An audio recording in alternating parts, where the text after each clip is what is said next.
brevemente, en el supuesto de que hubiera elemento y evidencia suficiente para vincular a Pedro Castillo con alguna responsabilidad en cada uno de estos casos, ¿se le debería permitir seguir gobernando?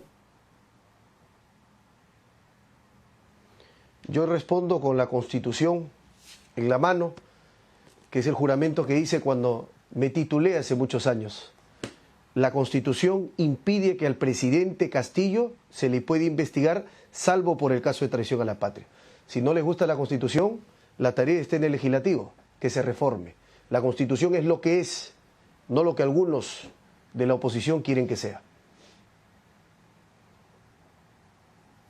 Bien, la respuesta clara, de acuerdo a la Constitución. Qué peligro que la Constitución permita algo así, en caso de que se llegue a mostrar del presidente Castillo o de quien sea responsabilidad. Las dudas se disipan y se aclaran, Fernando. Y las investigaciones pueden hacerse respecto a personas que puedan ser investigadas. El presidente de la República, tú tocabas un tema que es muy importante. La Constitución peruana dice no se le puede acusar, pero vamos en términos de un tratado. No hablemos de una ley, la ley peruana o la ley de otro país. Vamos a un tratado que es la Convención Americana, cuando se refiere a la imputación. La Corte Interamericana ha sido muy clara. En muchos casos, como el caso Barreto Leiva, por ejemplo, contra Venezuela, ha establecido que hay que entender imputación en términos amplios, desde que una persona es señalada. Cuando la Constitución peruana dice que al presidente no se le puede acusar durante su mandato, sino por traición a la patria, el único delito, lo que nos está diciendo es que al presidente no se le puede procesar, no se le puede imputar, no se le puede investigar, sino por el caso de traición a la patria. Y si se hace con el presidente Castillo, que tiene hoy 4 investigaciones abiertas en la Fiscalía de la Nación, no es porque existan necesariamente muchas sospechas o elementos, sino es porque el Ministerio Público actúa como una caja de resonancia política de la oposición. Porque si la Fiscalía viola la Constitución para investigar al presidente, entonces ¿cuál es el mensaje? ¿Por qué lo hace? ¿Cuál es su motivación? Su motivación no es jurídica.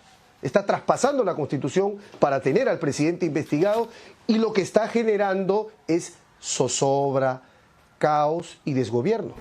A ver, hoy, como lo decías tú, se entregó a la justicia, bueno, fue el sábado, según la información que ha sido divulgada por la Fiscalía, pero recién el Ministerio Público lo confirma oficialmente el día de hoy, Bruno Pacheco. Bruno Pacheco es el exsecretario del despacho presidencial y parte del círculo cercano del presidente Castillo, que es investigado. Lo decías tú, también son investigados el sobrino del presidente Castillo, Fray Vázquez Castillo, y el exministro de Transportes y Comunicaciones, Juan Silva. Estos últimos dos están fugados, están prófugos, es decir, vienen siendo buscados por la Fiscalía o por la policía para que la Fiscalía pueda continuar con sus investigaciones. Ahora, Bruno Pacheco se convertirá en una pieza importante para la Fiscalía, eso está por verse. Bruno Pacheco, el exsecretario del despacho presidencial, parte del círculo cercano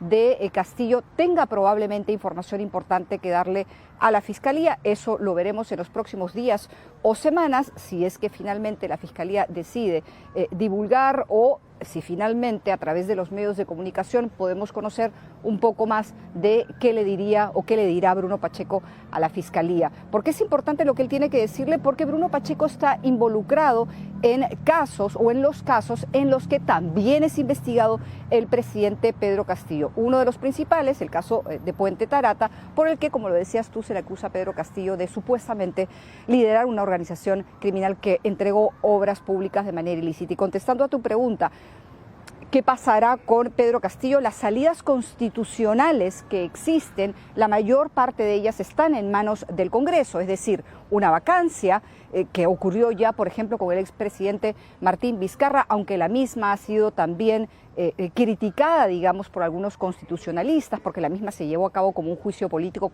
cuando no lo era.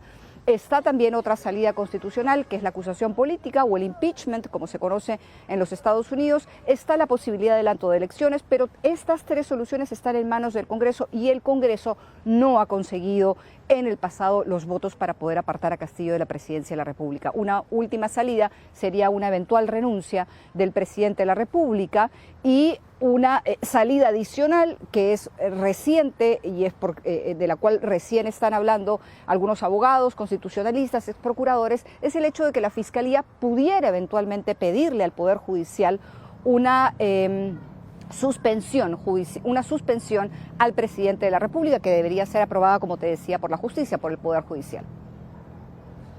Así es, pero entiendo que el impeachment sería o se basaría, y tú me lo decías creo que fuera de cámara, en la incapacidad moral, ¿no? Que es una causa bastante abierta, ¿no? O sea, ¿qué se entiende por incapacidad moral? La Constitución realmente no lo establece. Es que el señor no puede gobernar, que no tiene la capacidad, que, digamos, se sospecha que estaría involucrado en ciertas investigaciones y por eso, digamos, moralmente sería incapaz de seguir cumpliendo sus funciones. Bueno, pero para ello se requerían 87 votos en el Congreso que hoy día no están cuando se suman y se suman y se suman las evidencias. Y la pregunta natural es, Jimé, ¿por qué no están esos votos si hay tanta evidencia?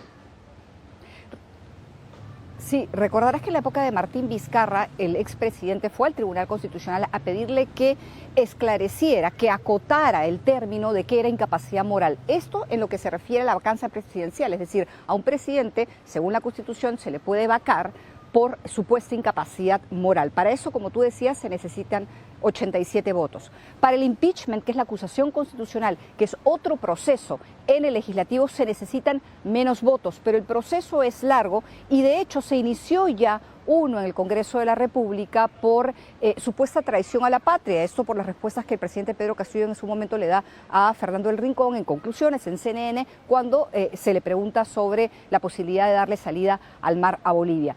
Este es un proceso que está, o este es un procedimiento que está en proceso, una herramienta que está en proceso en el Congreso de la República que requiere menos votos que la vacancia presidencial, pero que tampoco sabemos si la oposición pudiera eventualmente conseguirlos. Hoy acaban de elegir una nueva mesa directiva, es decir, una nueva presidenta del Congreso, que si bien pertenece a una bancada que es en el papel de oposición, algunas veces sus integrantes han votado a favor de asuntos vinculados a Pedro Castillo. Ella sí se ha mantenido más al margen y ha sido, digamos, más opositora. Veamos cómo es que se recompone, si así ocurre, el Congreso de la República y los votos y qué pasa en el futuro a raíz de estas nuevas investigaciones fiscales, Josema.